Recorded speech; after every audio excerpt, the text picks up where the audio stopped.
The scream of the wind hit Hannah Harlow like a physical blow as she stumbled through the door of the lined shack, her fingers numb around the reins of her horse.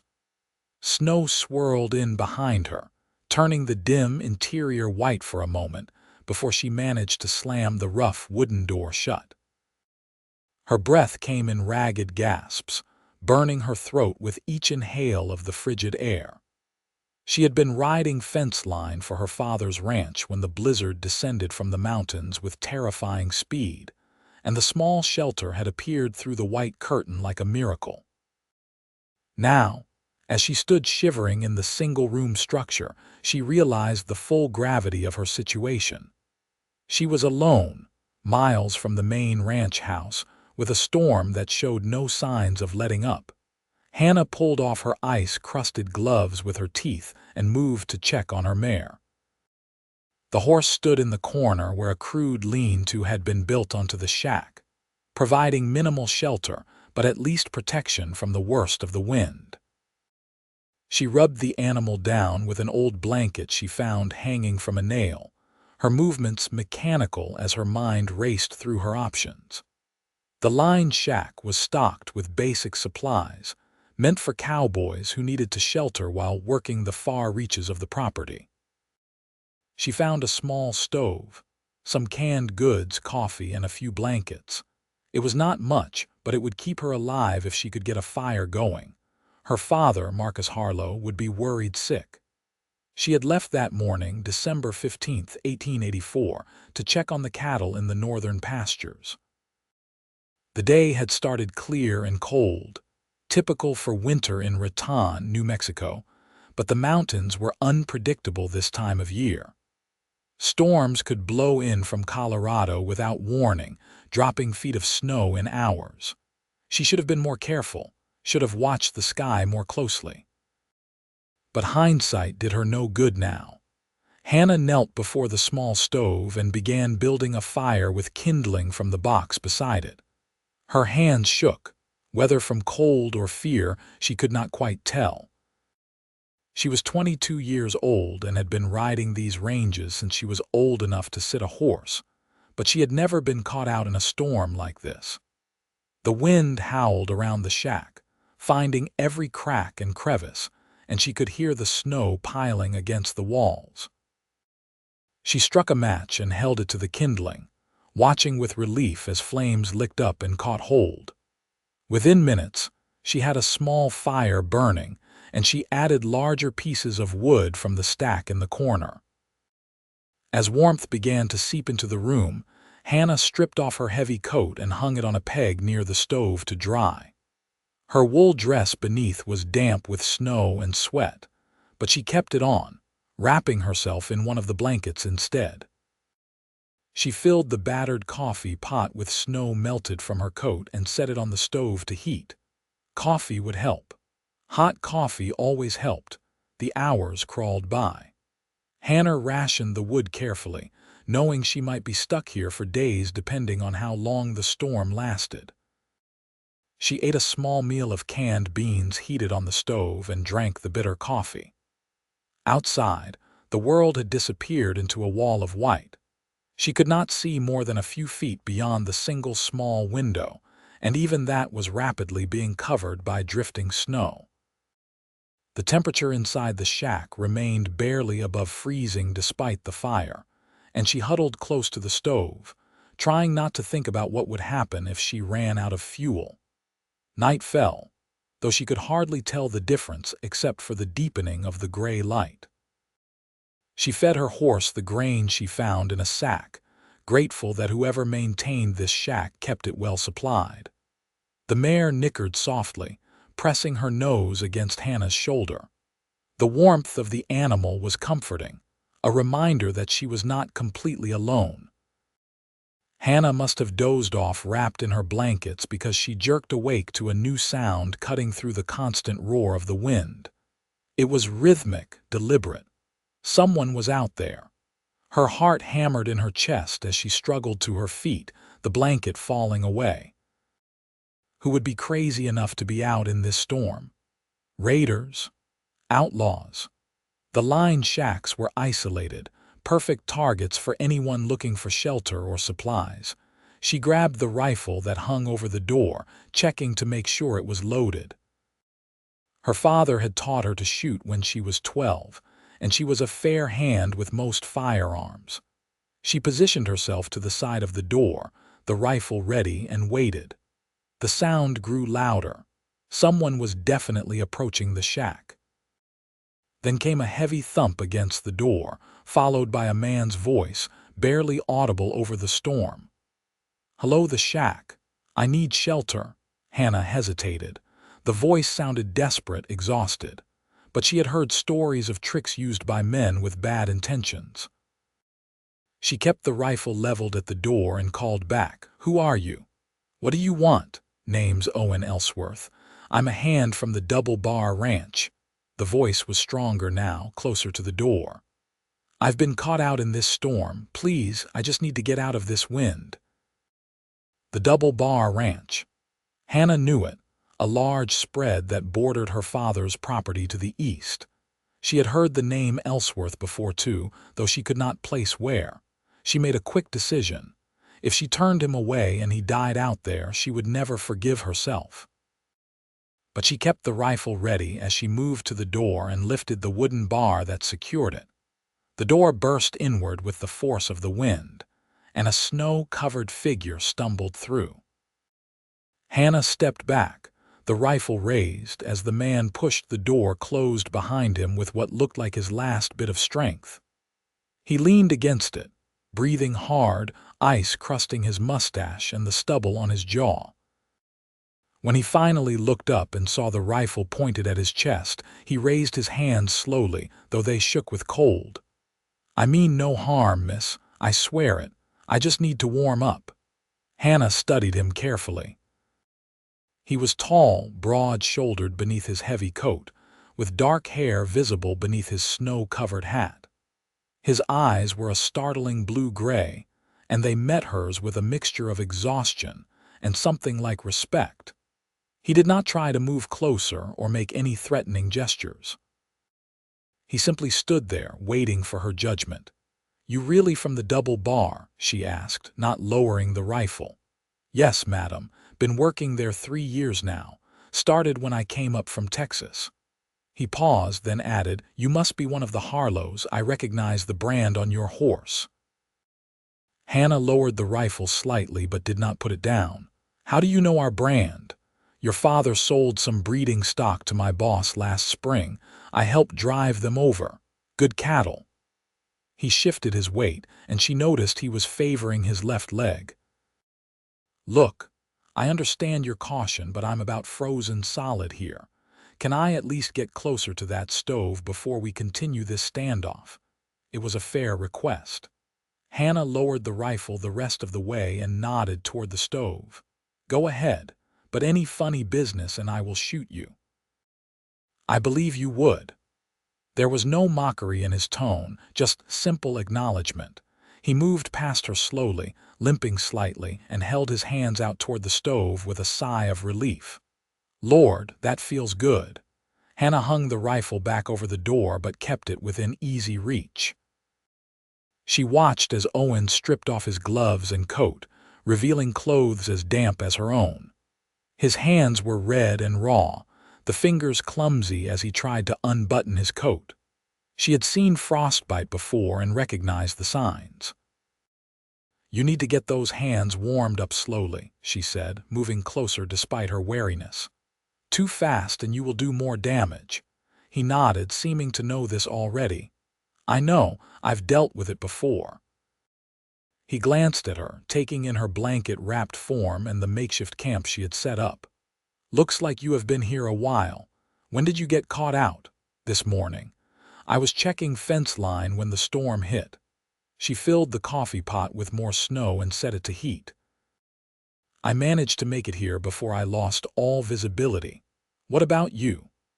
"I was helping move cattle to lower pastures. Got separated from the rest of the crew when my horse spooked at a mountain lion." His expression darkened. "Lost my mount about 2 miles back. He stepped in a hole and broke his leg. I had to put him down." Hannah winced. Every rancher and cowboy knew the bond between a man and his horse. Losing one, especially in such circumstances, was a hard blow. "I am sorry." "Me too. Bandit was a good horse." Owen rubbed his hands together carefully, keeping them close to the stove but not too close. "I figured I would just follow the fence line until I found shelter. Near about gave up hope when I saw the light from your fire through the window." They fell into silence, the only sounds the crackling of the fire and the relentless howl of the wind. Hannah poured coffee when it was ready, handing Owen a cup. He took it gratefully, wrapping his hands around the warm metal. "Thank you," he said simply. "We have to help each other out here," Hannah replied, though she kept her distance. "That is just the way it is." Owen sipped his coffee and looked at her over the rim of the cup. "Your father knows you are out here alone. He knows I am checking the north section. He will figure out I found shelter when I did not come back." She hoped that was true. Her father was a practical man and knew she could take care of herself, but he would still worry. He would not send anyone out to look in this storm, though. Too dangerous. Smart man. Owen set his cup down and moved to check on his boots. They were soaked through, and he pulled them off with difficulty, setting them near the stove to dry. His socks were wet too, and he peeled them off, revealing feet that looked as bad as his hands. "We will wait out the storm together, I suppose. No sense in either of us trying to move until it clears." The words echoed in the small space, taking on a weight Hannah had not expected. "We will wait out the storm together." It was a simple statement of fact, but something about the way he said it made her feel less alone than she had since the blizzard began. She nodded, pulling her blanket tighter around her shoulders. "I suppose we will. There is food enough for two if we are careful. And wood enough for a few days if we ration it. Then we will make do." Owen looked at her again, and this time his expression was softer. "I am sorry if I frightened you showing up like that. I know a woman alone out here has to be careful." "You did right by announcing yourself," Hannah said. "And I did right by being cautious. No apologies needed." They settled into an uneasy truce as night deepened around them. Hannah made a simple meal of beans and the last of some hardtack she found in the supplies, and they ate in companionable silence. Owen proved to be good company despite the circumstances. He did not press her with questions or try to take over the space, respecting that she had been there first. Instead, he told her stories of his work at the double bar, of cattle drives and long nights under the stars. His voice was deep and pleasant, and Hannah found herself relaxing despite her initial wariness. "You are from Texas originally?" she asked when he paused in his storytelling. "Born and raised near San Antonio. My family had a small ranch there, nothing like the spreads up here." His expression grew distant. "Lost it in a bad drought 5 years back. My father died trying to hold on to it, and my mother passed not long after. I drifted north looking for work and ended up here." "That must have been hard." "It was, but life goes on. You learn to adapt or you do not survive." He glanced at her with curiosity. "What about you? You grow up on the Harlow ranch, born there 22 years ago. My mother died when I was 10, and it has been just me and my father since." Hannah stared into the fire, remembering. "He taught me everything about ranching. Said I was as good as any son he could have had." He is right about that. Not many women could handle being caught out in a blizzard like this as well as you have. The compliment warmed her more than she wanted to admit. "I had good teachers." The hours stretched on, and eventually exhaustion claimed them both. They arranged the blankets so they could each have a pallet on the floor near the stove, careful to maintain a respectful distance. Hannah kept the rifle close to her side, though she was beginning to think she would not need it. Owen had been nothing but respectful, even helpful since his arrival. Still, caution was wise. She woke several times during the night to feed the fire, and each time she noticed Owen was awake too, watching the door as if standing guard. It was a strange kind of comfort, knowing someone else was there, someone who seemed to understand the unspoken rules of survival in this harsh land. Morning brought no relief from the storm. If anything, the wind had picked up, and snow continued to fall in thick, heavy flakes. Hannah checked on her horse and found the animal calm despite the conditions. Owen helped her distribute the grain, his movements careful but competent. His hands looked better in the daylight, the angry red fading to a healthier pink. "We might be here another day or two," Owen said, peering out the window at the white expanse beyond. "I have seen storms like this last 3 or 4 days in the mountains. Then we had better take inventory of what we have." Hannah began pulling supplies from the small cache in the corner. 2 tins of beans, 1 of peaches, some coffee, hardtack, and a bit of salt pork. Not exactly a feast. More than I had when I was walking out there. Owen helped her arrange the supplies. "We can make it stretch if we are smart about it." They settled into a routine as the day progressed. Owen proved handy at keeping the fire going efficiently, coaxing maximum heat from minimal wood. Hannah mended a tear in her coat using a needle and thread from the emergency supplies. They talked, carefully at first, then with increasing ease as the hours passed. Owen had a dry sense of humor that caught her off guard, making her laugh despite their circumstances. She found herself telling him about growing up on the ranch, about her father's stubborn insistence on raising the best cattle in New Mexico, about her dreams of one day expanding their operation. "You have ambitions," Owen observed, a note of admiration in his voice. "I like that. Too many people just drift through life without purpose. What about you? What are your ambitions?"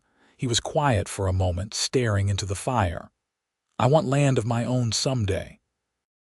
Nothing huge, just enough to run a decent herd and build a real home. Something permanent, you know.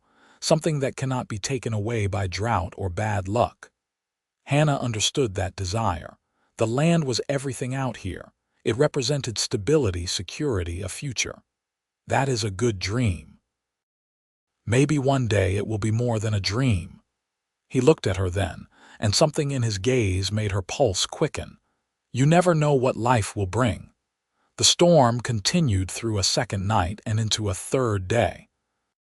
The forced proximity had broken down the walls between them, and Hannah found herself looking forward to their conversations, to the sound of Owen's laughter, to the comfortable silences that stretched between words. He was different from the rough cowboys she had known most of her life. He was educated, she discovered, his mother having been a schoolteacher who insisted her son know his letters and numbers. He read when he could get his hands on books and had a curiosity about the world beyond the ranch lands. On the afternoon of the third day, the wind finally began to die down. The snow still fell, but lighter now, and patches of pale sky appeared between the clouds. They stood at the window together, watching the storm's fury diminish. "We might be able to move tomorrow if this keeps up," Owen said, though his tone held little enthusiasm. Hannah realized she felt the same reluctance. These 3 days trapped in the line shack had created a strange bubble outside of normal time and space. Once they returned to civilization, everything would change. She would be Marcus Harlow's daughter again, and he would be just another cowboy working a neighboring ranch. The easy companionship they had built would be tested by the realities of their lives. "I suppose we should," she said quietly. Owen turned to look at her, and the intensity in his blue-gray eyes made her breath catch. "Hannah, these past few days, I have felt more alive than I have in years. I know this probably is not the time or place, but I have to say it. You are the most remarkable woman I have ever met." Her heart hammered in her chest. "Owen, you do not have to say anything. I just wanted you to know."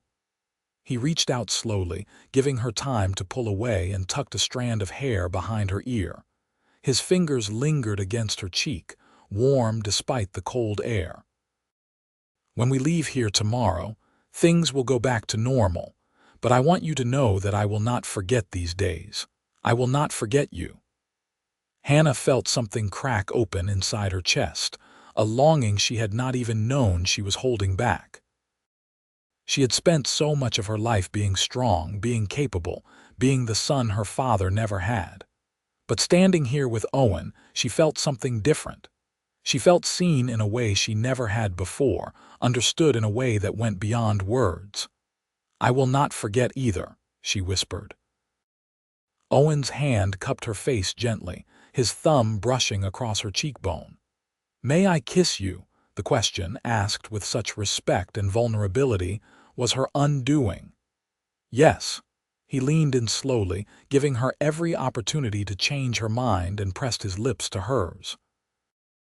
The kiss was gentle at first, tentative, a question being asked and answered. Then Hannah's hands came up to grip his shirt, pulling him closer, and the kiss deepened. Heat flooded through her, chasing away the cold that had settled into her bones over the past 3 days. Owen's arms came around her, holding her close but not crushing, and she melted into the embrace. When they finally pulled apart, both breathing hard, Owen rested his forehead against hers. "I have wanted to do that since the second day we were here. Why did you wait?" Hannah asked, surprised by the boldness in her own voice. "Because I wanted to be sure it was right, that you wanted it too." He smiled, that crooked smile that had become so familiar. "And because I am trying to be a gentleman, even though every instinct I have is telling me to throw caution to the wind." Hannah laughed, a breathless sound. "I appreciate the gentlemanly behavior." They spent that evening sitting close together, Owen's arm around her shoulders, talking about everything and nothing. The storm had nearly passed now, and the stars were beginning to appear through breaks in the clouds. Tomorrow they would have to face the real world again. But for now, they had this moment, this stolen piece of time where nothing existed but the two of them and the warmth of the fire. When they bedded down for the night, Hannah found herself lying awake, hyper-aware of Owen's presence just a few feet away. She heard him shift, heard the change in his breathing that told her he was awake too. "Owen," she whispered into the darkness. "Yeah, when we get back, what happens next?" There was a long pause before he answered. "I would like to court you properly if you will have me. I know I am just a ranch hand and you are the daughter of one of the most respected ranchers in the territory, but Stop." Hannah sat up, finding him in the dim light from the banked fire. "I do not care about any of that. If you want to court me, then court me. But do not act like you are not good enough. You are the best man I have ever met." Owen sat up too, reaching for her hand in the darkness. "You mean that?" "Every word." He pulled her close, and they sat together in the quiet darkness, her head on his shoulder, his arms around her. It was the most chaste embrace imaginable, but it felt more intimate than anything Hannah had ever experienced. They stayed that way until sleep finally claimed them both. Morning broke clear and cold, the storm having blown itself out during the night. The sun rose over a transformed landscape, everything buried under feet of pristine white snow. Hannah and Owen prepared to leave with a mixture of relief and regret. Relief that they had survived, regret that their private world was ending. The journey back to the Harlow ranch took most of the day.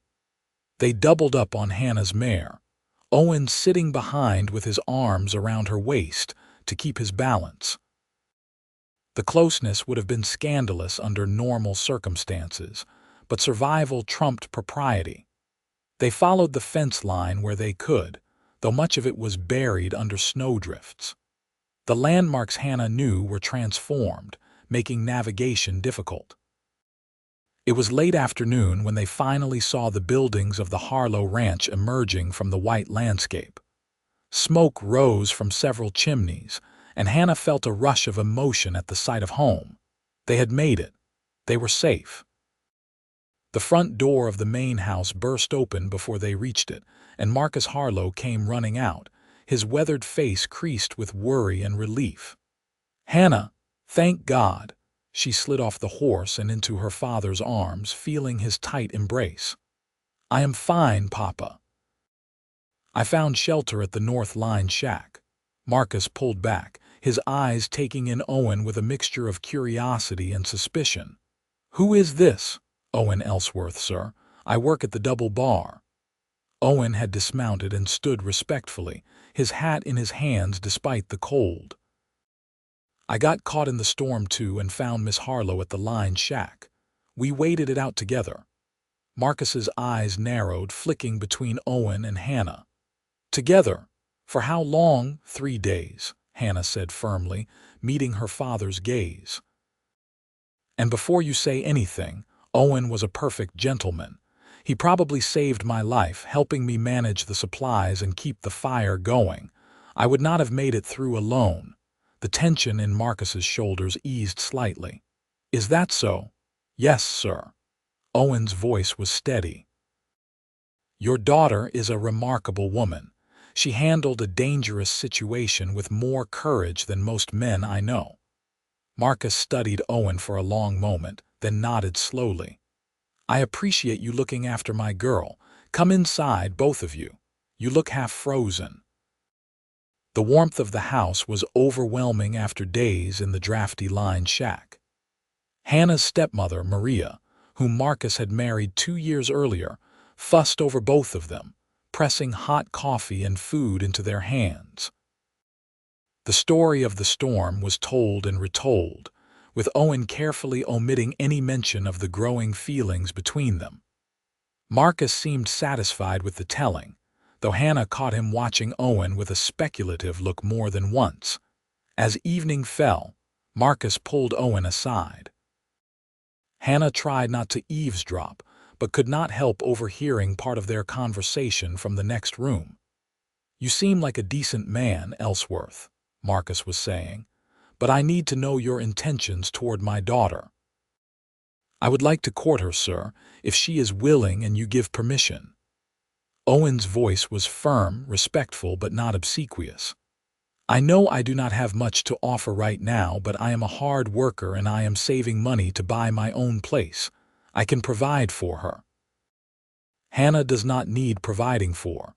She will inherit this ranch one day." Marcus's tone was not unkind, just matter of fact. "But I can see she has taken a shine to you, and I trust her judgment.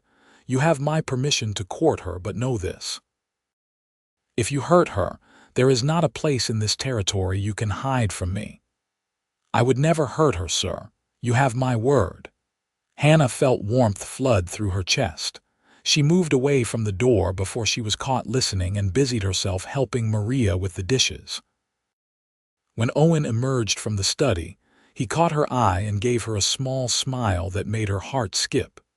They did not have much time alone that evening, but before Owen left to ride back to the double bar, Marcus having lent him a horse, he managed to catch Hannah on the porch. "I meant what I said to your father," he told her, taking her hand. "I want to court you properly. May I come calling next Sunday?" "I would like that very much." He raised her hand to his lips, pressing a kiss to her knuckles. "Until Sunday, then." Hannah watched him ride off into the darkness, her hand still tingling from his kiss. The storm had passed, but something new had begun, something that felt as inevitable and powerful as the weather itself. The next few months passed in a blur of stolen moments and proper courtship. True to his word, Owen came calling every Sunday, bringing flowers when he could find them, always respectful of Marcus's presence but finding ways to make Hannah laugh. They went on chaperoned rides across the ranch land, and Marcus slowly warmed to the younger man as he saw how Owen treated his daughter, with respect and genuine affection. Owen proved himself in other ways too. When spring came and it was time for branding, He volunteered to help at the Harlow ranch during his time off from the double bar. Marcus watched him work and was impressed by his skill and dedication. By summer, Owen was being invited to dinner regularly, and Maria was making pointed comments about wedding bells. For Hannah, falling in love with Owen was like coming home to a place she had never been. He challenged her, made her think, made her laugh until her sides ached. But he also understood her in ways no one else ever had. He did not try to change her or make her fit into some mold of what a woman should be. He loved her exactly as she was, ambitious and capable and strong. On a warm evening in late July, Owen asked Marcus for Hannah's hand in marriage. They were sitting on the porch, watching the sun set over the mountains, when Owen made his formal request. Marcus looked at his daughter, saw the joy in her eyes, and gave his blessing. The wedding was held in early September 1885, a simple affair at the small church in Raton. Hannah wore her mother's wedding dress, altered to fit, and carried wildflowers picked that morning from the meadows. Owen wore his best suit, borrowed from Marcus, who was close to the same size, and he looked at Hannah as she walked down the aisle like she was the answer to every prayer he had ever whispered. They exchanged vows in front of friends and family, their voices steady despite the emotion that threatened to overwhelm them both. When the minister pronounced them husband and wife, Owen kissed her with a tenderness that brought tears to many eyes. Hannah felt complete in a way she never had before, as if a piece of her that had been missing had finally clicked into place. Marcus gave them a section of the ranch as a wedding gift. 200 acres with good grazing land and a creek running through it. "Build your life there," he told them at the wedding celebration. "Make it into something your children will be proud of." Owen and Hannah threw themselves into building their home and their herd. They started with 20 head of cattle purchased with Owen's savings and worked from dawn until dark every day. It was hard work, exhausting work, but they did it together. They built a small house, just 3 rooms to start, with plans to expand as their family grew. They built corrals and a barn, planted a garden, dug a well. At night they fell into bed exhausted but happy, wrapped in each other's arms. Owen proved to be a passionate and attentive husband, and Hannah discovered depths of feeling she had not known she possessed. They learned each other's bodies with the same dedication they brought to learning the land, and their love deepened with each passing day. Winter came again, and with it memories of the storm that had brought them together. On the anniversary of that first night in the line shack, Owen took Hannah back to the small building. He had ridden out earlier in the day to prepare, and when they arrived, she found he had cleaned the place up and started a fire. There was a basket of food from Maria and a bottle of wine that must have cost him dearly. "I wanted to celebrate where it all started," he told her, pulling her into his arms. "1 year ago, I stumbled into this shack half frozen and found the love of my life." Hannah kissed him, pouring all her love and gratitude into the gesture. "Best storm I ever lived through." They made love that night on blankets spread before the fire, taking their time, savoring every touch and whispered word. It was different from their wedding night, less frantic and more assured. They knew each other now, knew what brought pleasure, what made the other gasp and sigh. Afterward, they lay tangled together, watching the firelight play across the ceiling. "I am pregnant," Hannah said quietly, feeling Owen go still beneath her. He sat up, looking down at her with wonder. "Truly, truly, the baby should come in early summer."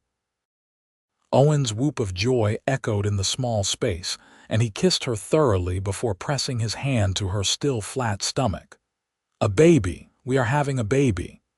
Are you happy?" she asked, though she could see the answer written all over his face. Happy does not begin to cover it. He cradled her face in his hands. You have given me everything, Hannah. A home, a purpose, and now a family. I love you more than I thought it was possible to love anyone. I love you too, she whispered, feeling tears prick her eyes. So much. The pregnancy progressed smoothly, though Hannah chafed at having to slow down her work on the ranch. Owen was overprotective, trying to keep her from doing anything strenuous, and they had their first real argument about it in March when he found her repairing fence posts. "You should not be doing this," he said, his voice sharp with worry. "What if you fall? What if something happens to the baby? I am pregnant, not made of glass." Hannah shot back, her own temper flaring. "I have been doing this work my whole life. I am not going to stop just because I am carrying a child." They stood glaring at each other, both breathing hard until Owen's expression softened. "I am sorry. I am just scared. The thought of losing you or the baby terrifies me." Hannah's anger melted away. She set down her tools and went to him, taking his hands. "I am scared too, but we cannot live our lives in fear. I promise I will be careful. I will not do anything too dangerous, but I need you to trust me to know my own limits." "I do trust you." He pulled her into his arms, holding her carefully as if she might break. "I just love you so much." "I love you too, and we are both going to be fine. You will see." Their son was born on a hot June afternoon in 1886. Maria served as midwife, with Owen pacing anxiously in the next room. The labor was long and difficult, and there were moments when everyone was frightened. But Hannah was strong, stronger than anyone had given her credit for, and just as the sun was setting, she gave one final push and brought their child into the world. Owen rushed in at the first cry and found Hannah exhausted but smiling, holding a red-faced, squalling infant. "A boy," she said softly. "We have a son." Owen knelt beside the bed, touching the baby's tiny hand with one finger. The infant's fist closed around it, and Owen felt his heart expand in his chest. "He is perfect. You are perfect." He kissed Hannah's forehead, tasting the salt of her sweat. "Thank you." They named him Matthew after Owen's father, and he became the center of their world. Owen proved to be a devoted father, patient with the sleepless nights and endless crying. He would walk the floor with Matthew when Hannah was too exhausted, singing soft lullabies his mother had taught him. Hannah watched them together and fell even more in love with her husband. The ranch grew over the next few years. Their herd increased, and they gained a reputation for quality cattle. Owen proved to have a good head for business, and Hannah's knowledge of the land and ranching made them an unbeatable team. They hired 2 hands to help with the work, young men who reminded Hannah of Owen when he first came to New Mexico, hungry for opportunity and willing to work hard. Matthew grew into a sturdy toddler with his father's blue-gray eyes and his mother's determination. He was barely 3 when Hannah discovered she was pregnant again. This time the news was met with less surprise and more pragmatic planning. They would need to expand the house, hire more help, adjust their work schedules. Their daughter was born in spring of 1889, an easier birth than Matthew's had been. They named her Sarah Rose, and she was a tiny, delicate thing compared to her robust brother. Owen held her with the same wonder he had shown with Matthew, marveling at her tiny fingers and the downy hair on her head. "2 children," he said to Hannah one night as they sat on the porch, watching the stars. Matthew was asleep inside, and Sarah was nursing contentedly. "Sometimes I have to pinch myself to believe this is my life." "Sometimes I do too," Hannah admitted, adjusting Sarah against her breast. "When I think about where we started, trapped in that lined shack with nothing but hope and determination, and look at what we have built. It is more than I ever dreamed possible. We built it together. That is what makes it special." Owen reached over and took her free hand, threading their fingers together. "I have been thinking. We should build that addition onto the house this summer and maybe hire one more hand. The herd is getting too big for us to manage with just 2 helpers." They talked late into the night, making plans for the future. The ranch continued to prosper, and by the time Matthew was 10 and Sarah was 7, the Ellsworth place was one of the most successful operations in the territory. Marcus Harlow swelled with pride when he visited, seeing what his daughter and son-in-law had built from nothing. New Mexico gained statehood in 1912, and by then, the Ellsworths were pillars of the community. Owen served on the town council in Raton, and Hannah was active in the church and the new school. Their children grew strong and capable, Matthew learning to work the ranch alongside his father, Sarah proving to have her mother's head for numbers and organization. Hannah thought often of that December storm in 1884, the storm that had changed her life forever. Sometimes, on winter evenings when snow fell softly outside their windows, she would curl up against Owen and remember those 3 days in the line shack. The fear, yes, but also the discovery. The way they had found each other in the midst of chaos and danger. The way he had looked at her as if she was the most precious thing in the world. "What are you thinking about?" Owen would ask, knowing that distant look in her eyes. "How lucky we are," she would answer.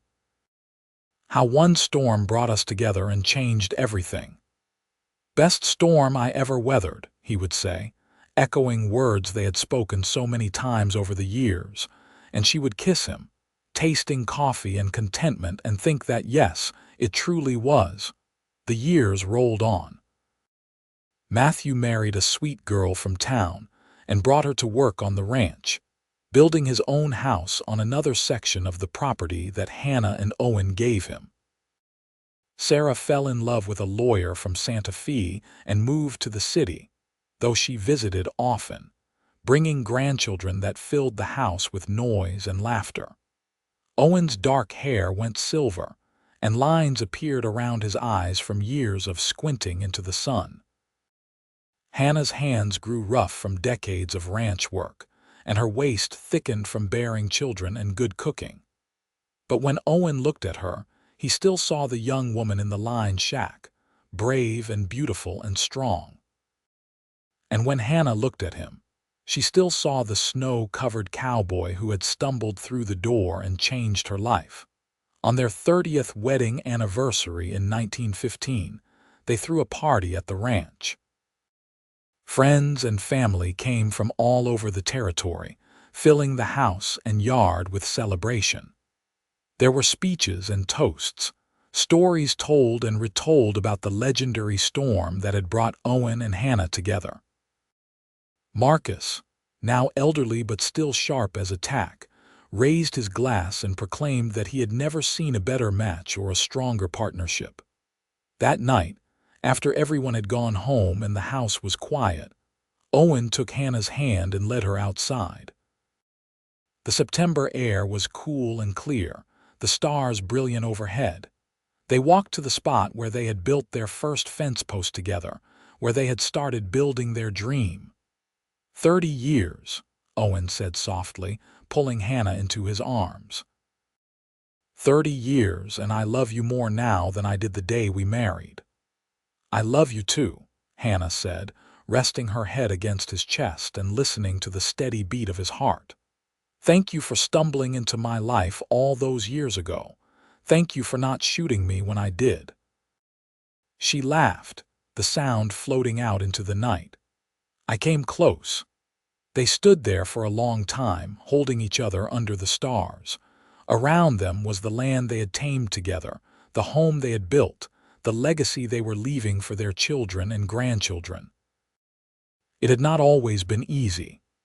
There had been droughts and hard winters, losses and setbacks, but they had faced everything together, just as they had promised that long-ago night in the line shack.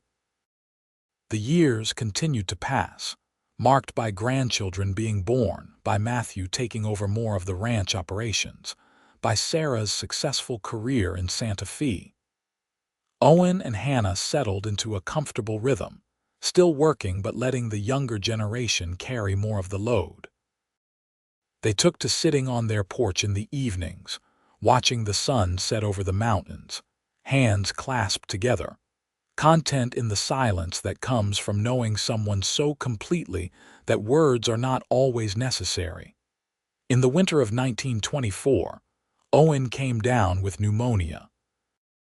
Hannah nursed him through it, sleeping in a chair beside his bed, forcing broth and medicine down his throat, praying with a desperation she had not felt since the children were small.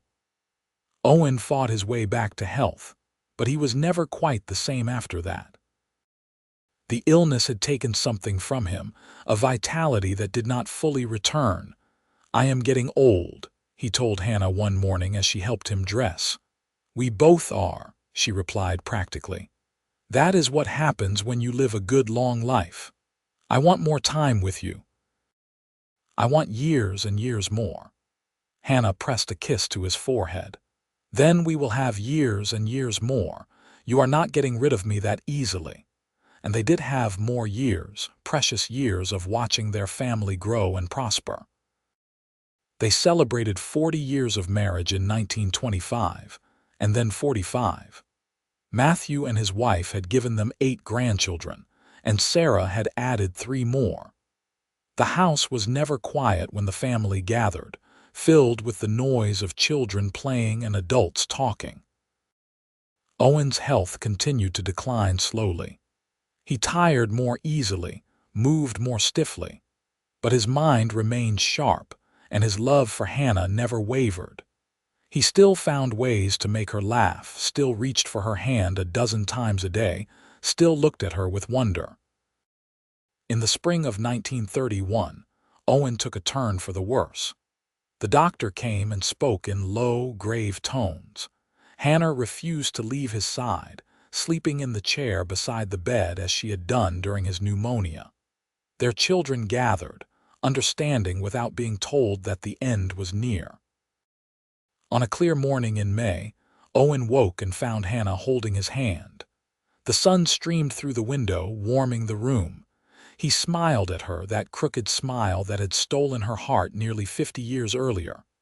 "Hannah," he whispered, his voice weak but clear. "My beautiful Hannah." "I am here," she said, fighting back tears. "I am right here. Best decision I ever made stumbling into that lined shack. Best storm I ever weathered. Best decision I ever made letting you stay." Hannah raised his hand to her lips, kissing his knuckles the way he had done so many times over the years. "I love you. I have loved you from almost the first moment I saw you. And I have loved you." Owen's eyes drifted closed, then opened again with effort. "Promise me you will live, really live. Not just exist, find joy, be happy. I promise." The tears were flowing now, but her voice remained steady. "But you are not leaving me yet, we have more years to go. Not this time, my love." His breathing was growing more labored. "It is all right. I have had the best life a man could ask for. A good wife, wonderful children, a purpose. I am at peace." Matthew and Sarah stood at the foot of the bed, their own faces wet with tears. The grandchildren had been sent outside, too young to witness this final goodbye. Owen looked at his children with pride and love, then returned his gaze to Hannah. "Thank you," he whispered, "for everything, for choosing me, for building this life with me, for loving me." "Thank you," Hannah said through her tears, "for being my partner, my love, my best friend. For every day we had together." Owen smiled one more time, squeezed her hand with what little strength he had left, and closed his eyes. His breathing grew shallow, then stopped. Hannah held his hand long after he was gone, memorizing the feel of it one last time, saying goodbye to the man who had been her whole world for nearly half a century. The funeral was held 3 days later, attended by what seemed like half of New Mexico. Owen Ellsworth had been well loved and respected, a man who had come to the territory with nothing and built something lasting through hard work and integrity. The stories flowed at the wake afterward, tales of Owen's humor and kindness, his skill with cattle and horses, his devotion to his family. Hannah bore it all with quiet dignity, accepting condolences and embracing those who had loved her husband. But inside, she felt hollowed out, as if part of her soul had gone with Owen into the ground. How did you survive losing the person who had been your partner for so long? How did you go on when half of yourself was missing? The answer, she discovered, was that you simply did. You kept breathing, kept moving, kept living because you had promised you would. Because there were children and grandchildren who needed you. Because the ranch still needed tending and life did not stop just because your heart was broken. Hannah threw herself into work in the weeks after Owen's death, driving Matthew crazy with her refusal to slow down or rest. She worked until she was exhausted, falling into bed too tired to dream, too tired to cry. It was Sarah who finally broke through her mother's grief, arriving from Santa Fe unannounced and finding Hannah trying to mend fence at 70 years old. "Mama, stop," Sarah said firmly, taking the tools from her mother's hands. "Just stop. I have to keep busy. If I stop, I will fall apart." "Then fall apart." Sarah pulled her mother into her arms. "Papa is gone. You are allowed to grieve. You do not have to be strong all the time." And finally, held in her daughter's embrace, Hannah let herself break. She sobbed for Owen, for all the years they would not have, for all the sunsets they would not watch together, for the empty space in their bed. She cried until she had no tears left, until she was exhausted and wrung out. And then, slowly, she began to heal. The healing was not fast or easy. There were days when Hannah could barely get out of bed, days when the weight of her grief felt crushing. But there were also days when she could smile at a memory without crying, days when she could see Owen in Matthew's gestures or hear him in Sarah's laugh. The ranch continued around her, constant and demanding, giving her purpose when she might otherwise have given up. She found comfort in small things. The worn shirt of Owen's that still smelled faintly like him, the rocking chair he had built for their first anniversary, the fence posts they had set together. She would go to the old line shack sometimes, the place where it all began, and sit by herself remembering. The shack was still maintained, still used by hands working the far reaches of the property. But for Hannah, it would always be sacred ground, the place where she had found her soulmate. 2 years after Owen's death, Hannah was sitting on her porch when Matthew came to her with news. "Mama, I have been thinking. Sarah and I want you to know that this ranch is as much yours as it ever was. We know Papa would want you to stay active in the operations for as long as you want to." Hannah smiled at her son, seeing so much of Owen in his face. "Thank you, Matthew, but I think it is time for me to step back and let you run things. You have been ready for years." "Are you sure?" "I am sure. Your father and I built this place, but it is yours now. Yours and Sarah's and your children's. I will still help where I can, but the ranch needs fresh energy, new ideas." She patted the chair beside her. "Sit with me a moment." Matthew sat, and they looked out over the land together. Hannah could see the cattle dotting the hillsides, the newer buildings that had been added over the years, the fences stretching into the distance. It was a legacy worth being proud of. "Your father would be so proud of you," she said softly. "You have taken what we started and made it even better." "I learned from the best." Matthew took her hand. "You and Papa taught me everything worth knowing. How to work hard, how to treat people fairly, how to love completely. I owe you both everything." "You do not owe us anything. You have given us more than we ever dreamed of. A family, a legacy, a future." Hannah squeezed his hand. "And you have made us proud every single day." They sat in comfortable silence as the sun set. Father and son turned mother and son, bound by blood and love and the land they shared. Hannah lived another 7 years, passing peacefully in her sleep in 1938 at the age of 76. She was buried beside Owen on a hillside overlooking the ranch they had built together. The funeral was even larger than Owen's had been, attended by children and grandchildren and great-grandchildren, by friends and neighbors and people whose lives Hannah had touched in ways large and small. Sarah stood at the graveside, holding her own daughter's hand, and spoke of her parents' love. "My mother and father had something special," she said, her voice carrying across the assembled crowd. "They were partners in every sense of the word, two halves of a whole. They built this ranch together, raised us with love and wisdom, and showed us what it means to be truly committed to another person. The blizzard trapped my mother in a line shack alone all those years ago, and my father reached her and said they would wait out the storm together. They spent the rest of their lives doing exactly that, weathering every storm together, hand in hand. That is the legacy they leave us. That is what we should all aspire to." As the coffin was lowered into the ground beside Owen's, a light snow began to fall, unusual for early October but not unheard of in the mountains. Matthew looked up at the sky and smiled through his tears. "They are together again," he said to Sarah. "Finally together again." The Ellsworth Ranch continued to prosper through the generations that followed. Matthew's children took over when he retired, and then their children after them. The original house was expanded and modernized, but the bones remained the same, the foundation solid. The old line shack was preserved as a historical landmark, a reminder of where it all began. Couples in love would sometimes visit it, touching the weathered walls and imagining the storm that had brought Hannah and Owen together. The story became part of local legend, told and retold with embellishments and romance. But those who knew the truth understood that no embellishment was needed. The simple facts were powerful enough.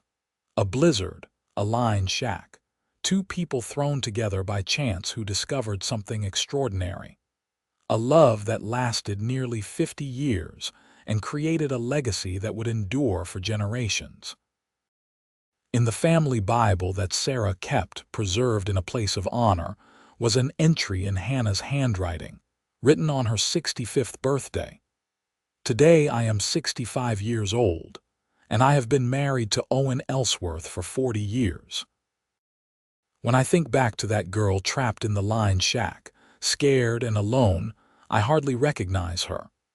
Owen taught me that being strong does not mean being alone. He showed me that partnership is not weakness but the greatest strength two people can have. We built a life together, a ranch, a family. We weathered storms both literal and figurative.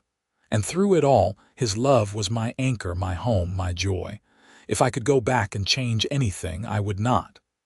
Every moment, every choice, every hardship led me to him and to this life. I am grateful beyond words." Below that, in Owen's shaking handwriting, was a single line added later. "And I am grateful beyond words for you, my love, forever and always." It was a fitting epitaph for a love story that began in a blizzard and lasted a lifetime. The kind of love that people write songs about, tell stories about, hope to find for themselves. The kind of love that changes not just two lives but ripples outward, touching everyone it encounters. And sometimes, on winter evenings when snow falls softly over New Mexico and the wind howls down from the mountains, you can almost imagine two figures in the old line shack.